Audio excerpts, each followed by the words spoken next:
Feliz sábado para todos. Un gusto poder estar con ustedes en esta mañana. Gracias, Denar. Estamos viviendo una situación difícil en el mundo. No voy a predicar hoy acerca de eso y posiblemente en esta nueva etapa que vamos a comenzar, así como comenzamos con la pandemia una etapa, cuando comienza una guerra y una guerra que tiene implicancias mundiales, sin duda que vamos a entrar todos en una etapa. De alguna manera todos somos afectados por esto. Posiblemente en la medida que vayamos avanzando en esto, reflexionaremos sobre los momentos que estamos viviendo. Sin embargo, el tema de hoy tiene que ver con algo que estamos enfrentando día a día y que cada vez vamos a enfrentar más. Y voy a empezar introduciéndome con las palabras de Pablo hacia Timoteo en su carta que está primera de Timoteo 4, 1 y 2, que dice lo siguiente: pero el Espíritu dice claramente que en los últimos tiempos algunos se apartarán de la fe, prestando atención a espíritus engañosos y a doctrinas de demonios. Con hipocresía hablarán mentira, teniendo cauterizada la conciencia. Últimamente nosotros vemos muchas veces vemos amenazas de herejías. Y lo que hoy quiero analizar con ustedes es cómo tratar con la herejía. ¿Qué debemos hacer ante la herejía? En las iglesias muchas veces se generan acusaciones contra alguien que está predicando doctrina errada. ¿Y qué es lo que deberíamos hacer ante estas circunstancias? Y quiero decirles que esto, como es algo que está pasando y pasa en la iglesia cristiana, a mí me preocupaba. Y no es que vengo aquí a darles cátedra de cómo tratar con la herejía, sino que yo, justamente al estudiar este tema en la Biblia, descubrí y estoy descubriendo ciertas cosas. Y por eso, como aquí Pablo predice que va a haber mucha gente hipócrita, que algunos se apartarán de la fe siguiendo a estas personas porque traerán doctrinas de demonios, ¿qué hacemos con estas personas hipócritas que traen doctrinas de demonio a la iglesia? Y quiero entonces ahora sí ir a la Biblia al describir una situación difícil que estaba viviendo la iglesia judía. ¿Y cuál era la situación difícil que estaba viviendo la iglesia judía? Un movimiento nuevo estaba surgiendo en su seno y un movimiento que traía vida, pero que era tan diferente a lo que estaban acostumbrados que de alguna manera parecía una herejía. Ese era el movimiento apostólico, el movimiento que había generado Jesús. Los apóstoles habían recibido el Espíritu Santo y ahora, a consecuencia de recibir el Espíritu Santo, comenzaron a vivir una experiencia y a dar un testimonio que era totalmente diferente a lo que el pueblo judío estaba acostumbrado a ver. Pedro y Juan sanan a un paralítico, eso trae mucha conmoción. Comienzan a predicar de Jesucristo y el statu quo de la iglesia institucional se reúne para saber qué van a hacer con Pedro y Juan, qué van a hacer con los apóstoles, cuál es la medida que van a tomar en contra de estas personas que traían algo diferente e incluso que traían algo que parecía una herejía.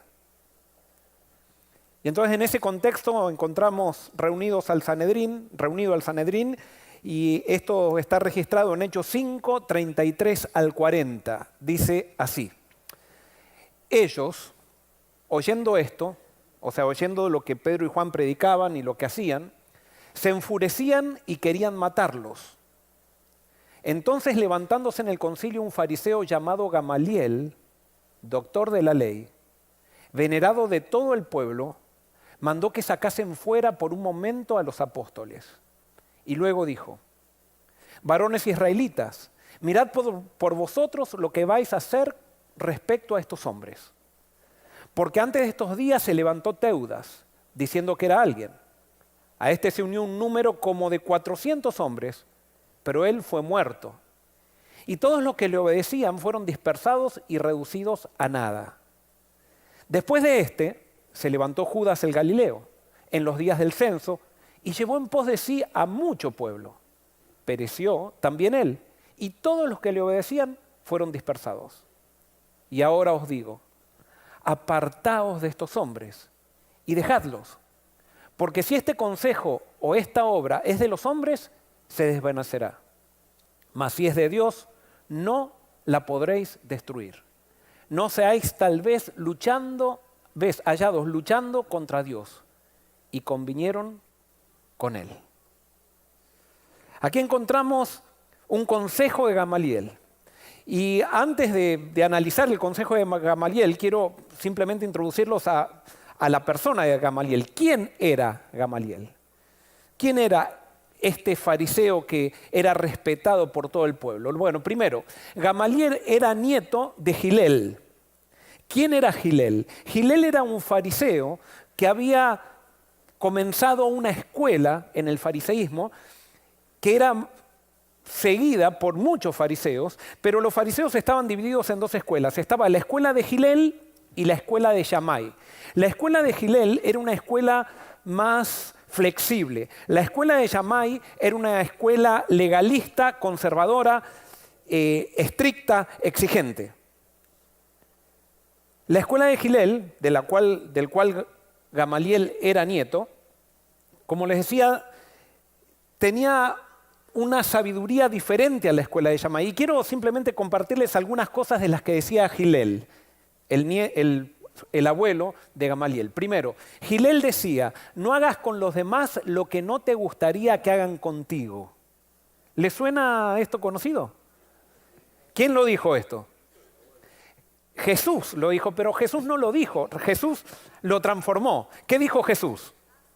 Haz con los demás, o sea, esta premisa negativa que dio Gilel, Jesús la transformó en positiva. Evidentemente, Jesús conocía lo que había enseñado el fariseo Gilel.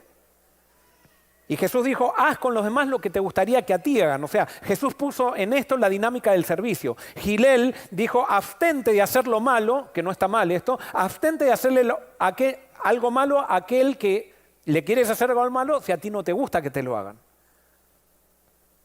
Fíjense lo que dijo Gilel también. No confíes en ti mismo hasta el día de tu muerte. ¿Qué está diciendo esto de Gilel? Era el abuelo de Gamaliel. Gilel también decía, quizás no se ve ahí, mi exaltación es mi humillación y mi humillación es mi exaltación. Estos conceptos nos los encontramos en el Evangelio en Jesús.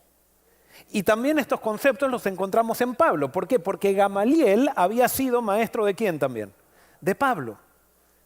Y ahora Gamaliel se para ante el Sanedrín y dice, no toquen a estas personas, déjenlas, porque si es esto de los hombres va a desvanecerse, pero si es de Dios no lo podrán destruir. Algo más de Gamaliel para conocerlo. Gamaliel era el presidente de los fariseos. Evidentemente nosotros tenemos a veces de los fariseos una imagen bastante mala. ¿Y saben qué? Los fariseos en sí no eran gente perversa. ¿Cuál fue el problema de los fariseos? El problema de los fariseos fue que no quisieron dejar las ideas que tenían para aceptar las ideas de Jesús. Ellos no quisieron seguir creciendo en aquello que estaban aprendiendo. Quisieron quedarse con aquello que ellos habían aprendido y no quisieron aceptar nada nuevo.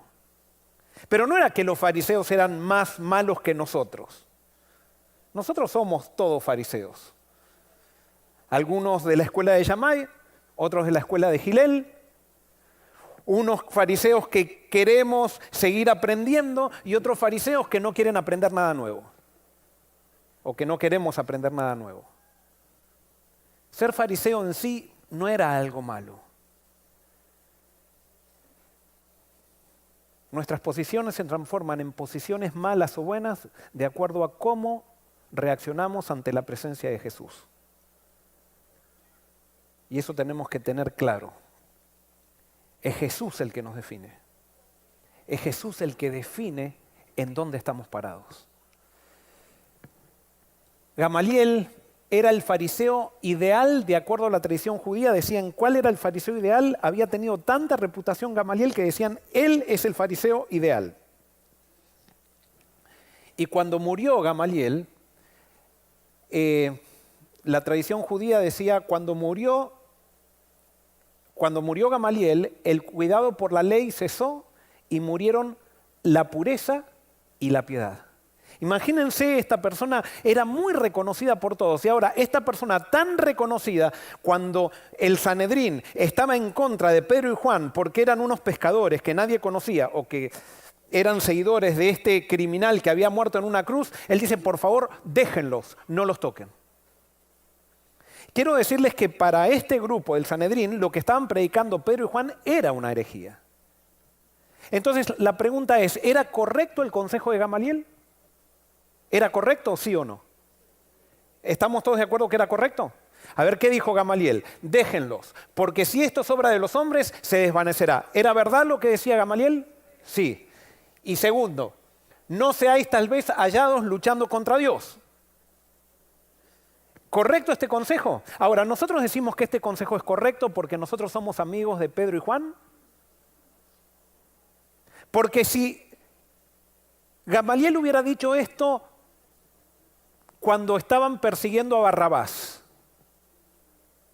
¿estaría correcto el consejo de Gamaliel de todas maneras?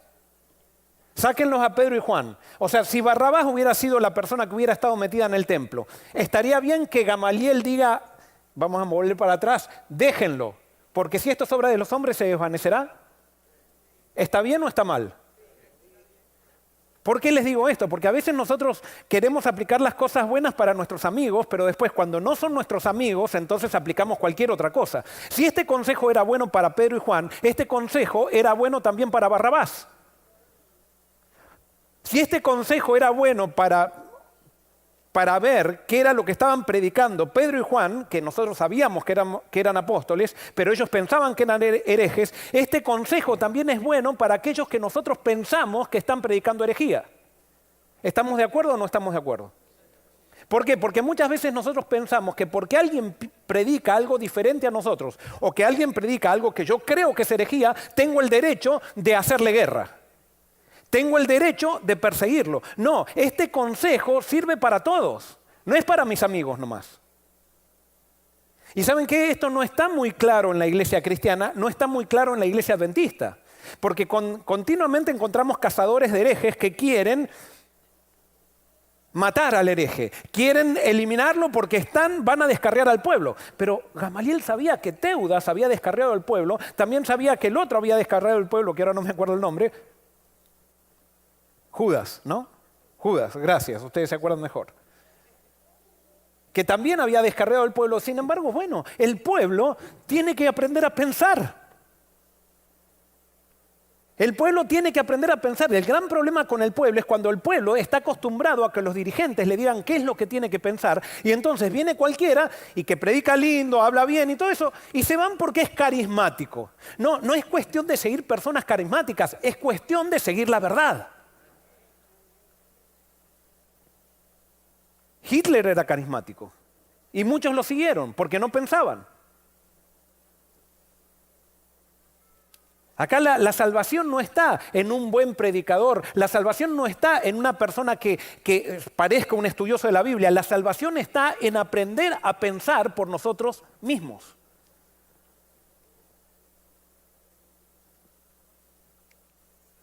No seáis tal vez hallados luchando contra Dios, dice Gamaliel. Ahora les hago una pregunta. ¿Estaba seguro Gamaliel de lo que creía? ¿Sí o no? ¿Sí? ¿Estaba seguro Gamaliel de lo que creía? Les hago una pregunta. ¿Pedro y Juan estaban desafiando las creencias de Gamaliel, sí o no? ¿Sí o no? Sí. ¿Y estaba Gamaliel seguro de lo que creía? Gamaliel estaba seguro del principio que estaba estableciendo, pero no sé si estaba muy seguro de lo que creía. Porque si no, no hubiera dado a entender de que había algo en esto que estaban enseñando, algo diferente a lo que él estaba acostumbrado a escuchar, y sin embargo él dijo, déjenlos. No vaya a ser que estemos luchando contra Dios. Evidentemente, Gamaliel no estaba muy seguro, porque Gamaliel había sido criado en los pies de Gilel, su abuelo. Y Gilel había dicho que no confíes nunca en ti, ¿hasta qué día?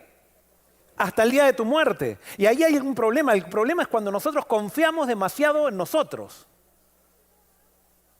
Y Gamaliel sabía que por más que él había recibido una herencia tradicional de doctrinas o lo que sea, él tenía que desconfiar de lo que había recibido y tenía que desconfiar de su seguridad también. Esto no era que Gamaliel era un inseguro, sino que Gamaliel había aprendido a ser sabio. Mientras más sabia es una persona, menos dogmática será. ¿Estamos de acuerdo? Mientras más sabia es una persona, menos dogmática será.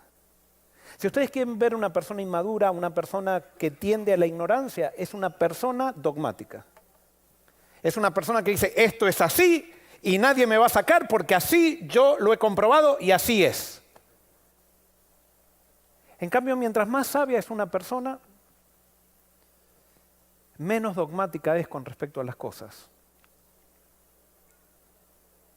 Y yo te hago una pregunta. ¿Tú eres dogmático o eres sabio? ¿Tú eres de una de esas personas que uno tiene una discusión y que no la podemos cambiar de manera de pensar porque ya lo decidió así, porque fue así, porque así lo comprobó y no puede escuchar? Gamaliel estaba creciendo en sabiduría y por eso no era dogmático. Y por eso si tú y yo estamos creciendo en sabiduría, no vamos a ser dogmáticos con las conclusiones a las cuales llegamos, por más que pensemos que son verdad. Y no está mal, no estamos diciendo que acá entonces hay que estar inseguro de todo. No, hoy yo puedo estar seguro de algo, pero mañana eso puedo recibir una revelación mayor y tengo que poner en duda lo que yo ayer creía para poder estar seguro en el día de hoy.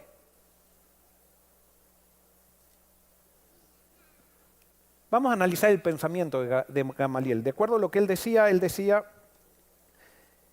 que si esto era de los hombres se iba a desvanecer y que si esto era de Dios nadie lo podría destruir. Gamaliel con eso estaba diciendo que lo que es de los hombres se desvanece y lo que es de Dios permanece. Entonces les hago una pregunta, ¿las herejías son de Dios o de los hombres? ¿Una herejía viene de parte de Dios o viene de parte de los hombres? De parte de los hombres. Entonces, si una herejía viene de parte de los hombres, ¿tiene sentido que yo persiga al que está diciendo una herejía? No, porque esa herejía, si viene de parte de los hombres y si esto es verdad, entonces esa herejía se va a morir por sí misma. La verdad no se muere, pero la herejía se muere por sí misma. Y por eso no tiene sentido perseguir al hereje. Es más, tenemos que darle libertad al hereje. Porque si es de Dios, eso permanecerá. Y si no es de Dios, y entonces alguien puede decir, pero si engaña a muchas personas, y bueno, cada uno es responsable de lo que quiere creer.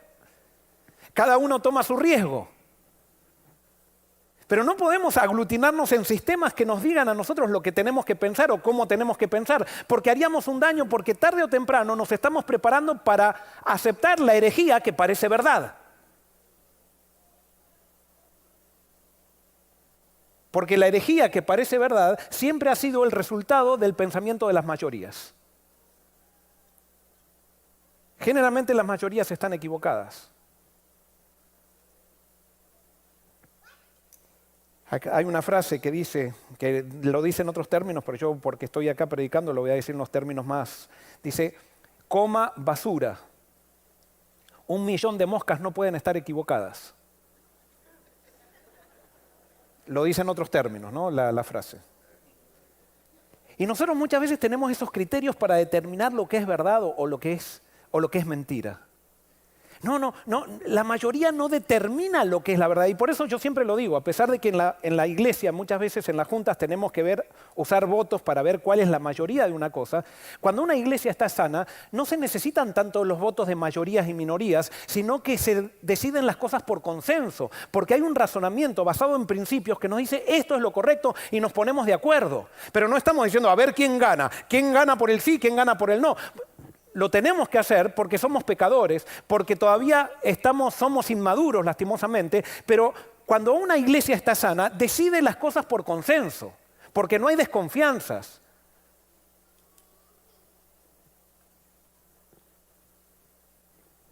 Lo que es de los hombres se desvanece, lo que es de Dios permanece. Eso era lo que pensaba Gamaliel.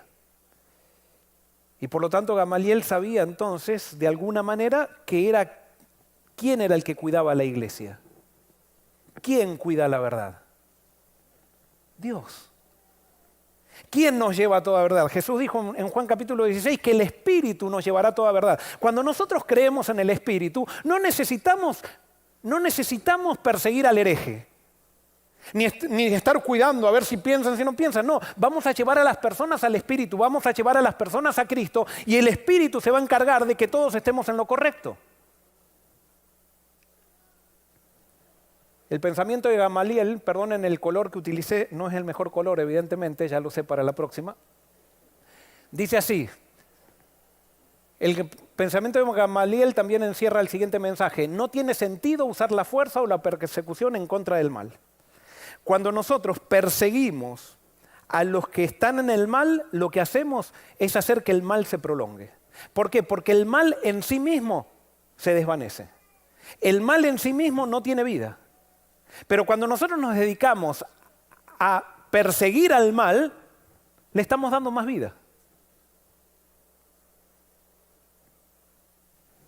Y si no, pregúntenle a Dios. Si esta fuera la solución divina, usar la fuerza para terminar con el mal, Dios hubiera destruido a Satanás, ni bien se apartó de él.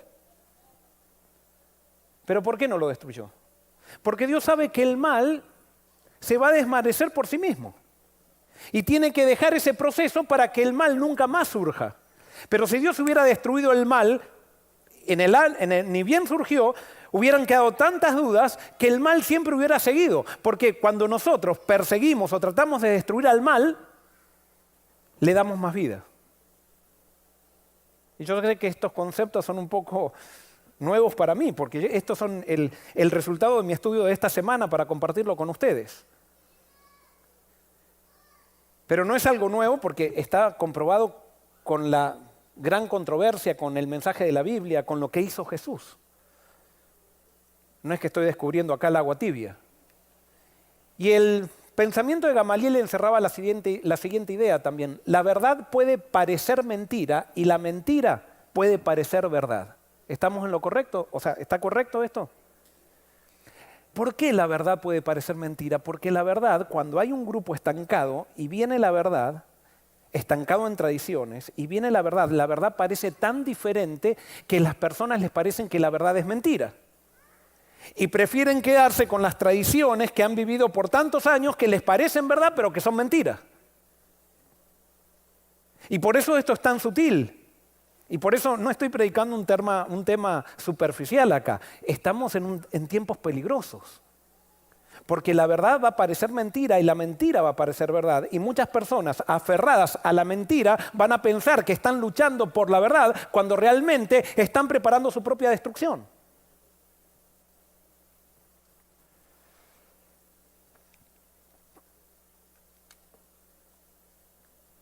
¿Por qué estamos tan preocupados por la doctrina herética en las iglesias cristianas? ¿Por qué nos preocupa tanto cuando alguien piensa diferente o alguien trae una doctrina herética? ¿Cuál es la razón? Y bueno, para esto voy a tener esto. Yo, cuando hice la maestría en divinidades en la Universidad de Andrews, estudié 1 año y medio y tomé muchas materias. Pero hubo 2 materias que para mí hicieron valer la pena el año y medio que estuve allí en la universidad. Y una materia se llamó Desarrollo de la Teología Adventista con George Knight, que fue excepcional, 3 meses. Y otra de las materias que para mí fue excepcional fue una que se llamó Principios de Teología, dictada por el doctor Fernando Canale. Y lo que les voy a presentar acá fue el estudio de un semestre. Yo estoy tratando de resumirlo. Pero ¿por qué estamos tan preocupados por las doctrinas heréticas nosotros en la iglesia cristiana? Y perdonen, espero que esto no sea abstracto para ustedes, pero a mí me ayudó a entender muchísimas cosas. Esto es la base para entender muchísimos pensamientos cristianos, filosóficos y demás. Pero todo esto viene del pensamiento griego. Toda esta preocupación por la herejía viene del pensamiento griego. ¿Por qué viene del pensamiento griego? Y para eso tenemos que entender cómo los griegos miraban al ser humano. Ellos decían que el ser humano estaba dividido en dos. Estaba el cuerpo y estaba ¿qué? El alma. Eso se llama dualismo griego. Y ellos decían, el cuerpo es diabólico. Todo lo que se hace con el cuerpo es diabólico. Todo lo que se hace con el cuerpo es creado por Satanás. Ellos no le decían Satanás. O sea, yo lo estoy simplemente ahora resumiendo en palabras sencillas. O sea, todo lo que se hace con el cuerpo está creado por Satanás. Pero todo lo que se hace con el alma es divino, porque el alma es divina. El cuerpo es diabólico y el alma es divina. Entonces, cuando nosotros morimos, lo diabólico muere, pero entonces el alma sigue viviendo y el alma ¿a dónde va? Al cielo a encontrarse con lo divino. Y entonces cuando el alma se encuentra con lo divino, allí es realmente libre. Eso era el pensamiento griego. Ahora, la pregunta es, ¿dónde estaba la razón para los griegos? En esta ecuación, ¿dónde estaba la razón para los griegos? La razón para los griegos estaba en el alma. O sea que la razón para los griegos era ¿cómo? Si el cuerpo era diabólico y el alma divina y la razón estaba en el alma, entonces la razón ¿cómo era para los griegos? Era divina. Entonces imagínense, la razón es divina. Las conclusiones a las que llego son ¿cómo? Son divinas. Y por eso los griegos, la religión griega, si podríamos decir, la religión griega era la filosofía. Eran personas que estaban continuamente pensando y filosofando y haciendo definiciones de la vida, porque eso era divino, eso era la religión. Todo lo que se hacía con el cuerpo era diabólico. Todo lo que se hacía en el día a día era diabólico. Había que estar pensando todo el tiempo. Y por eso surgieron los grandes filósofos, Platón, Aristóteles y todo lo que ustedes saben de la griega clásica, de la Grecia clásica. Entonces, esto tiene consecuencias tremendas. ¿Por qué? Porque a las conclusiones que yo llego, si son divinas, entonces cuando alguien piensa diferente a mí, si yo las conclusiones que llegué son divinas, el que está pensando diferente a mí, ¿cómo es? Es diabólico. Por más que esa persona está razonando también. Pero si yo me puse de acuerdo con un grupo de amigos o con un grupo de gente y filosofamos y llegamos a una conclusión, esa conclusión es divina. Esa manera de pensar entró en la iglesia cristiana. Así no pensaba la iglesia de Jesús. Los apóstoles no pensaban que cuando ellos predicaban estaban predicando razonamientos divinos. Ellos estaban predicando a Jesús, con todas sus limitaciones. Pero ellos no estaban pensando de que ellos eran divinos. Es más, cuando muchas veces los querían considerar divinos, ellos decían, no, por favor, nosotros no somos nada. Pero este pensamiento griego, en la medida que se fue corrompiendo la iglesia, fue entrando a la iglesia y la iglesia se terminó de corromper, la iglesia apostólica se terminó de corromper en el siglo IV después de Cristo, por los años 300 y algo, y cuando la iglesia se oficializó y se hizo parte del imperio, comenzaron a definir la religión ahora también en términos filosóficos. Y entonces hicieron concilios para declarar esto, lo que es verdad, de acuerdo a nuestro razonamiento, es divino. Y todo el que piensa diferente, entonces es diabólico. Y entonces se comenzaron a poner credos en la iglesia, declaraciones de doctrinas o como le quieran llamar, para que el que piense diferente era considerado del mal, diabólico, que no sabía, o sea, que estaba dominado por Satanás. Entonces las personas trataban de acomodarse a lo que pensaba la mayoría. Y a lo que pensaban los que sabían pensar con ese razonamiento divino que tenían en su alma. Y allí comenzaron las grandes persecuciones, en las cuales nosotros siempre estamos en contra. Sin embargo, parece que estamos en contra de las persecuciones pasadas, pero no estamos en contra de las persecuciones presentes. Como decía Jesús, nosotros le hacemos grandes tumbas a los profetas del pasado, pero matamos a los profetas del presente. Nosotros reconocemos a los reformadores de la Edad Media, pero matamos a los reformadores de hoy en día. Y esto viene todo del pensamiento griego. Entonces el pensamiento griego lo que generaba era dogmatismo. Yo lo que pienso es así, y si piensas diferente, eres de Satanás. Esto tuvo un cambio. ¿Cuándo tuvo un cambio? Con el crecimiento de la ciencia, en el siglo XVIII, hubo filósofos religiosos que ahora dijeron, al avanzar la ciencia, descubrieron que la razón no estaba en el alma. ¿Dónde estaba la razón? De acuerdo al estudio de la medicina. ¿Dónde está la razón? La razón está en el cerebro. Y entonces, si la razón está en el cerebro, y el cerebro es parte de la parte diabólica que ha sido creada, entonces la razón también es media diabólica. Entonces la razón quiere decir que no puede captar nada de lo de Dios, porque el alma es divina. Pero la razón no puede captar absolutamente nada de lo de Dios. Y como la razón no puede captar nada de lo de Dios, yo cuando voy a una iglesia siento la experiencia de Dios, pero no la puedo interpretar. No sé lo que Dios me dice realmente, porque yo simplemente experimento una sensación y esa sensación la interpreto de acuerdo a lo que sentí. Pero lo que yo digo que Dios me habló es simplemente una impresión, pero no es que realmente Dios me habló. Es más, yo no lo puedo entender a Dios. Así como una hormiga, yo le puedo hacer así, y la hormiga, cuando le hago así, desvía su camino. Cuando Dios se manifiesta en mi vida, yo puedo sentir lo mismo que siente la hormiga, pero la hormiga no me puede entender a mí como yo no puedo entender a Dios. ¿Me explico? ¿O es medio confuso lo que estoy diciendo? Medio confuso. Bueno, no me voy a detener en esto. Esto trajo todo un cambio, entonces la religión, en vez de pasar ahora a definiciones, después, en el siglo XVIII, ahora pasa a qué es lo que siento con Dios. Y lo que siento con Dios es lo más importante. No importa si es verdad, si es mentira, si está a favor de la Biblia, si está en contra. Es lo que sienta. Yo voy a un lugar y me siento bien, eso es verdad. Me siento mal, eso no es verdad. Entonces todo eso tuvo unas repercusiones tremendas. Y ahora la religión que generalmente guía el cristianismo, o está en el cristianismo, son estos dos tipos de religión. Están los conservadores que dicen, esto es lo que creemos y todo el mundo tiene que aceptarlo y todo el mundo que no cree así se va al infierno. Y después están los otros que dicen, esto es sentir a Dios cada semana en la iglesia, es experimentar, y no importa la vida que llevo ni nada, lo importante es sentir a Dios. Son dos corrientes que yo sí le podría decir, dos corrientes heréticas, que se pelean las unas con las otras, pero que no nos llevan realmente a la experiencia divina que Dios quiere tener con nosotros. ¿Cuál es la diferencia? Esta experiencia nos lleva al relativismo. Todo es relativo, no hay ninguna verdad. La verdad es lo que a ti te parece. Y si tú te sientes bien, eso es verdad. Punto. Pero no hay una verdad absoluta. No, es todo. Hoy yo pienso que soy hombre y soy hombre. Mañana me levanto y pienso que soy perro y soy perro. O sea, y tengo que respetar eso, porque es todo relativo. Es todo relativo. Es lo que sientas, lo que sientas.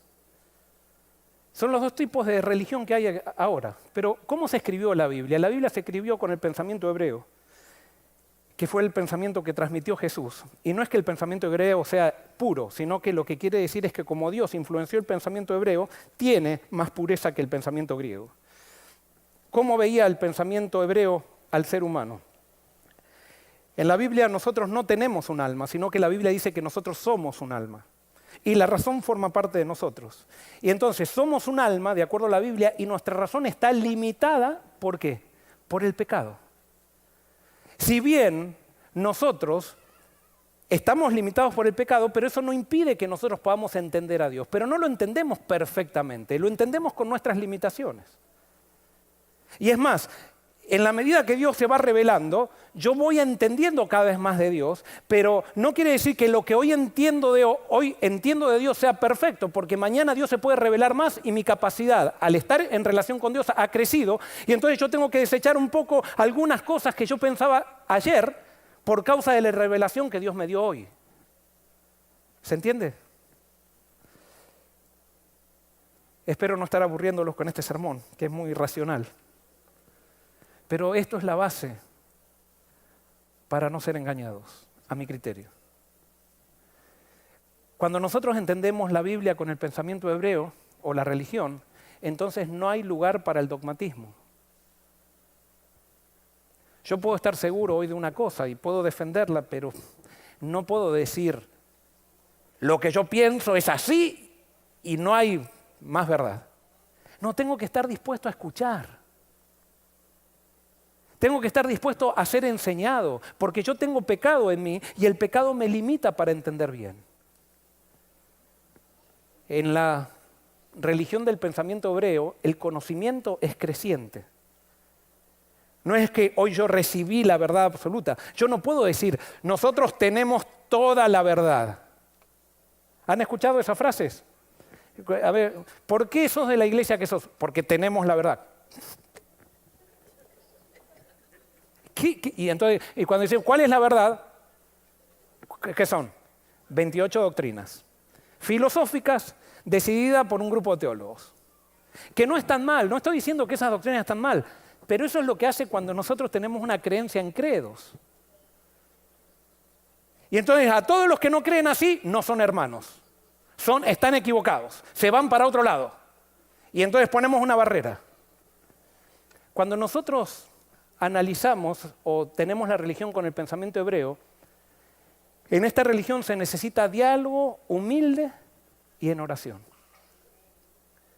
No es que yo creo hoy Dios me dice esto y entonces yo ya eso es verdad porque Dios me lo dijo, no. ¿Cómo yo voy puliendo esa verdad? En diálogo. Y ¿saben qué? Una de las cosas, yo por ejemplo muchas veces estoy estudiando la Biblia cuando hago mi culto cada semana o todos los días, y a veces descubro cosas, pero a veces cometí el error de al descubrir cosas ya venir y querer predicarla. No, cuando yo descubro una cosa nueva, tengo que entrar en diálogo con la comunidad de creyentes y ver y pulir esa idea nueva con la comunidad de creyentes. Y acá quiero aclarar algo, no para consultar a la comunidad de creyentes, porque yo no le tengo que consultar a nadie lo que el Espíritu Santo me revela. Pero sí para dialogar al mismo nivel. Nadie puede decirse, a ver, vengan a mí porque yo soy el teólogo y tienen que consultarme todo lo que ustedes, porque yo voy a dar la confirmación de lo que es correcto y lo que es incorrecto. Cuando hay personas que se ponen en eso, están negando el espíritu de la verdad, porque la verdad se descubre en diálogo y en diálogo humilde y en oración. ¿Por qué en diálogo humilde y oración? Por el hecho de que somos limitados, porque si no quiere decir que no reconocemos que somos pecadores. La persona que dice, yo creo la verdad y yo no estoy equivocado porque estudié teología y tengo un doctorado, que lo que más, y todos me tienen que hacer caso, esa persona no se da cuenta que es pecadora, está en un problema tremendo esa persona. ¿Y saben qué? Hay muchos de ese tipo de teólogos así que se sienten los dueños de la verdad. Y es un problema. Es un problema para ti y para mí. Y por eso yo sé, por ejemplo, nosotros predicamos, tenemos pastores de célula. Ojalá que ningún pastor de célula acá se tome la atribución de pensar de que está correcto en todo. Y que tiene que ser consultado en todo, porque si no da la aprobación es todo mentira. Quiero leer algunas citas para que vean que esto no es inventado por mí. No hay excusa para que alguno tome la posición de que no hay más verdades para ser reveladas y que todas nuestras exposiciones de las Escrituras carecen de errores. Que ciertas doctrinas hayan sido sostenidas durante años no es una prueba de que nuestras ideas son infalibles. Esto lo escribe Elena de White, después ustedes van a ver la cita. Yo les hago una pregunta. Lo que ella está diciendo es que, ¿será que puede haber errores en nuestra doctrina, sí o no? Pero nosotros decimos, no, tenemos toda la verdad. Y guarda con aquel que dice algo en contra de una doctrina de las que creímos, porque esa persona es un hereje. ¿Se dan cuenta? Estamos definiendo lo que es un cristiano por los criterios totalmente equivocados. Y entonces con esa actitud ponemos miedo y nadie quiere pensar por sí mismo por miedo a no ser echado.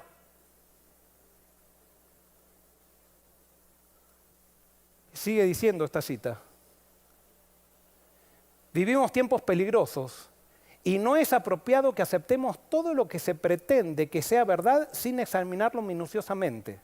Ni podemos rechazar nada que lleve los frutos del Espíritu de Dios. O sea, que acá lo que me está diciendo no es que tenemos que aceptar todo, pero todo tenemos que analizarlo ¿cómo? Minuciosamente. Pero lo que resalté, lo que dice ahí, dice, pero no podemos rechazar nada que lleve los frutos ¿de qué? Del Espíritu de Dios. ¿Qué determina lo que es verdad o no? el Espíritu de Dios. Y ahora yo les hago una pregunta, ¿cuáles son el fruto o los frutos del Espíritu de Dios? Es muy claro eso. Paren, esta venía, yo voy a más adelante. Ahora, déjenlo en remojo esto, porque la verdad tenemos que verla por el fruto ¿de qué? Del Espíritu. ¿Por qué digo esto? Porque muchas veces vemos a personas que defienden la verdad y tienen el fruto de Satanás, porque se humillan al que no cree como ellos creen, denuncia y dice, no saben nada. Cuidado cuando tú descubriste una verdad y después te reúnes con el grupito que descubriste la verdad y entonces tú dices, ay, pobre, los otros no entienden nada. Nosotros somos los que entendemos todo, pobre. Los hermanitos. ¿Vieron que a veces nosotros cuando hablamos así queremos hablar de la gente que no piensa bien? Decimos los hermanitos de la iglesia.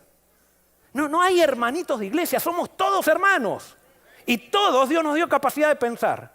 Y no determina pensar en las cosas del reino, no está determinado por haber ido a una academia o a una universidad. Pensar en las cosas del reino está determinado, lo correcto o lo incorrecto, por estar lleno del Espíritu o no. Y cualquiera puede estar lleno del Espíritu. Y no vaya a ser que un hermanito que no estudió nada, un hermanito.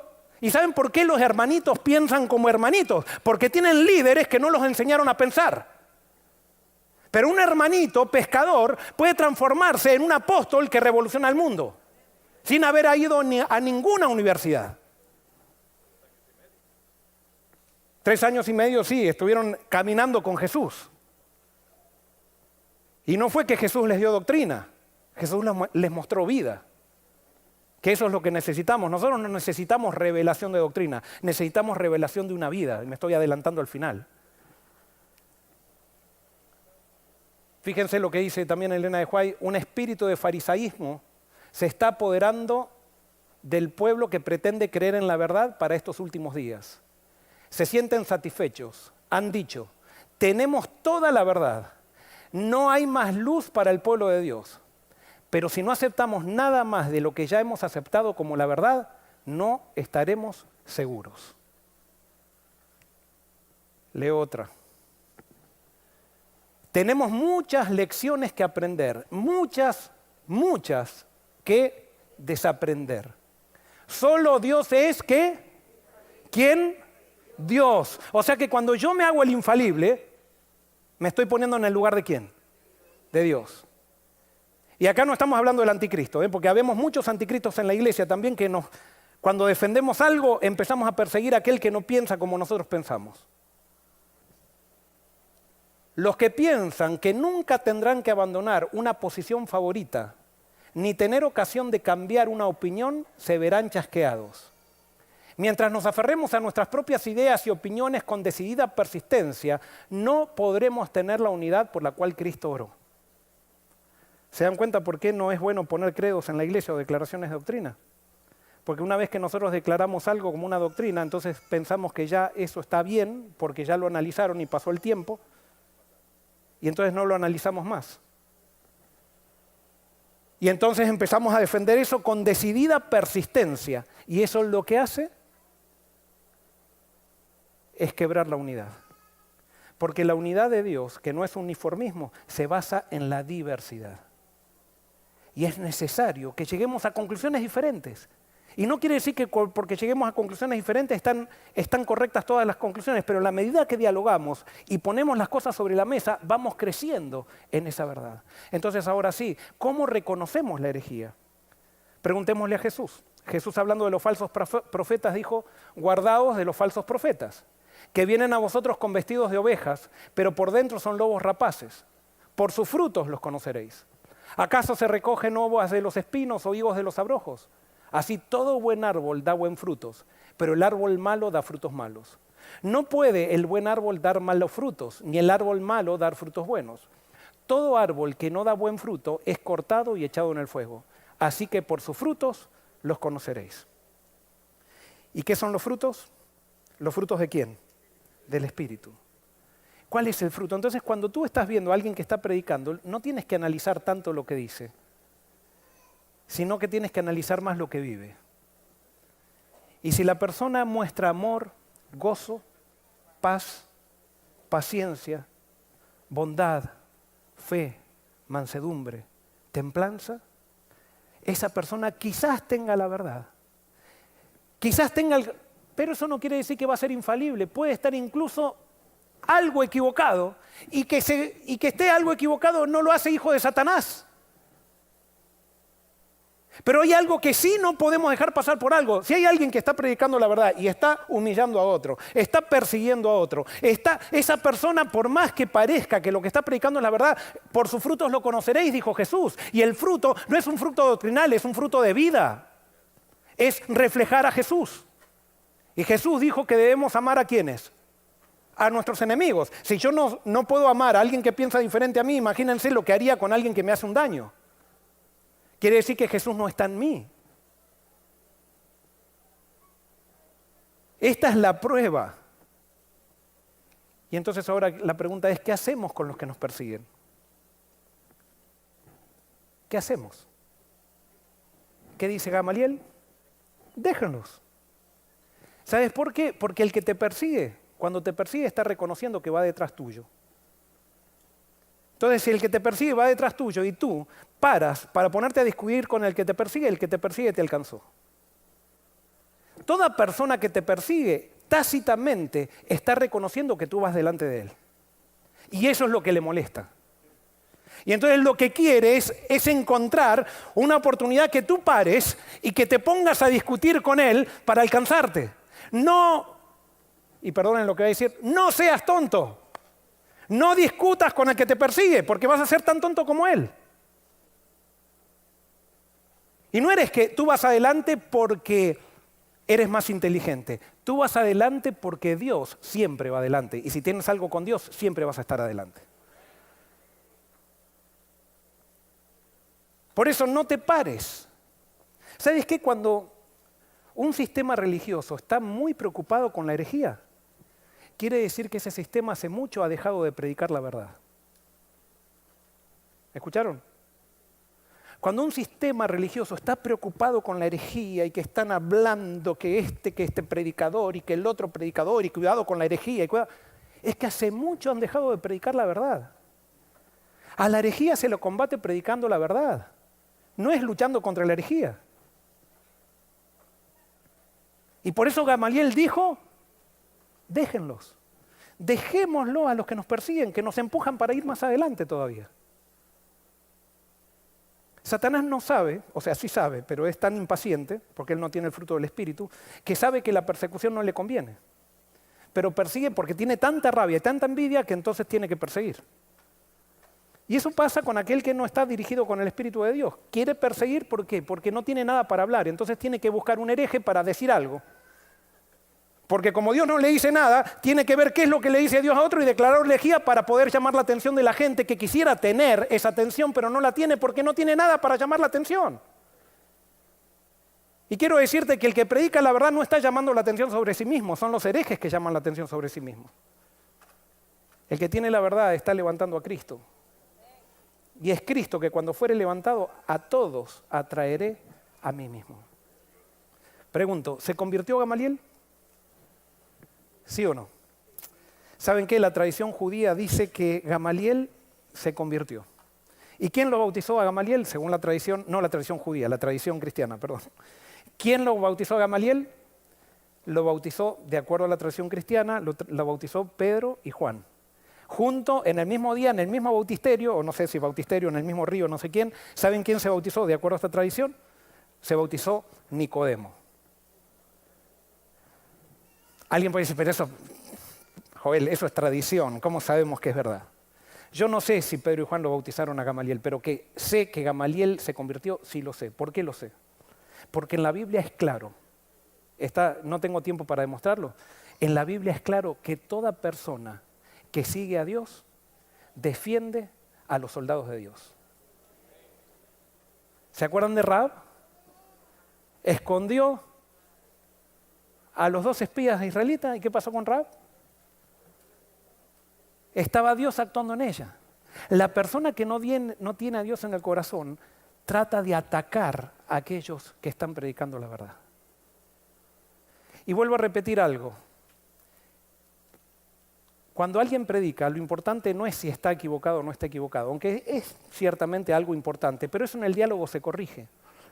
Cuando alguien predica, lo importante es si esa persona muestra a Jesús o no lo muestra. Esa es la clave, esa es la verdad. Yo soy el camino, la verdad y la vida. Es reflejar a Jesús. Acá la iglesia no es un lugar para hacer definiciones, para hacer filosofía. La iglesia es un lugar para mostrar a Cristo, no por palabras, sino por vida. Y allí está el verdadero hereje. El verdadero hereje está en aquel que es aquel que habla de Cristo, pero no vive en él. Aquel que no está lleno del Espíritu, aquel que no refleja el fruto del Espíritu, manifestando amor, gozo, paz, paciencia, bondad, benignidad, fe, mansedumbre, incluso para con aquellos que lo persiguen.